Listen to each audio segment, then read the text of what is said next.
The second thing the devil will bring to kill this order of faith is in the next two scriptures. Matthew 24, verse 7. Quickly, let's run. I'm running out of time. It says, for nation shall rise against nations, kingdom against kingdom, and there shall be famine, and there shall be pestilence, and there shall be earthquakes.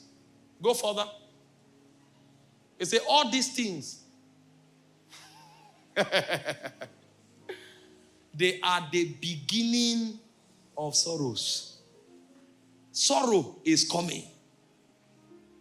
Pains, pestilence, famine is coming. Thank God for the windows he creates through prayer, through prophecy. But the world generally is heading towards the end. And the only thing that will preserve you is the power that you have built through faith.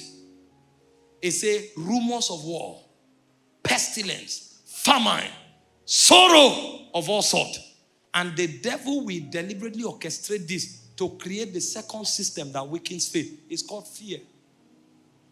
And so you will find many people, their faith will be paralyzed because of the things they are hearing. Any news platform you turn to, you hear a negative story. In fact, in our world today, negative news trends. If you want trend, just get a negative news. No matter how powerful a positive news is, it will never go viral. It's only negative news that goes viral because demons are fertilizing it to create fear in the heart of men. And so a man who wants to manifest the faith of the Son of God, he must create an insurance system around his soul. Don't know too much to fear. Some people know too much, and that's why they are afraid. They tell them unverified stories, they accept it, and they propagate it. Hope you know that some people think if you enter Nigeria and walk for 5 minutes, you're either kidnapped, or a bomb will fall on you, or you will be shot dead. So they are wondering, how are we living in Nigeria? How are we surviving here? Before they come to Nigeria, they are already dying. Meanwhile, we are here. We know things are happening, but we are here. Our God is our protector. His name is called Ebenezer. All of us have not died. But you see, those outside, they think Nigeria is a grave. And that's how it is with many aspects of life.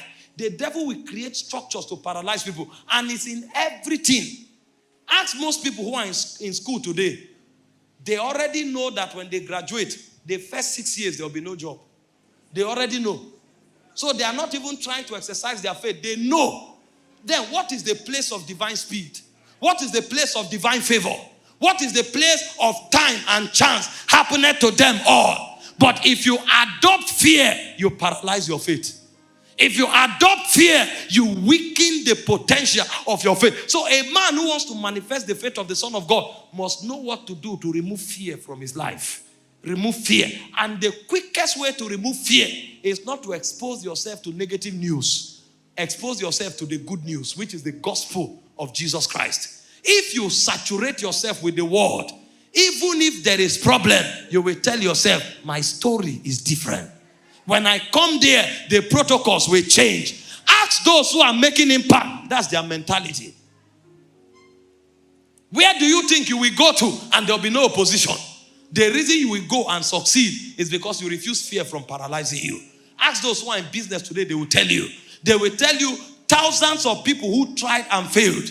If you adopt that position, you are gone. The reason you will come out is not because you will overcome the challenge. It's because you will overcome the fear.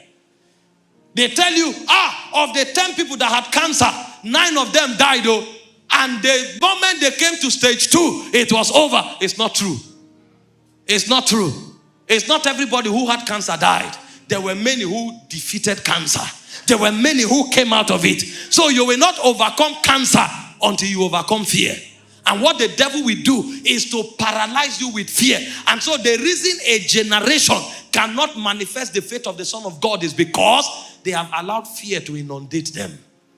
There are many ladies who are not married and they tell them, you are 33? May God have mercy. 33? Marriage is not a function of age. It's a function of favor.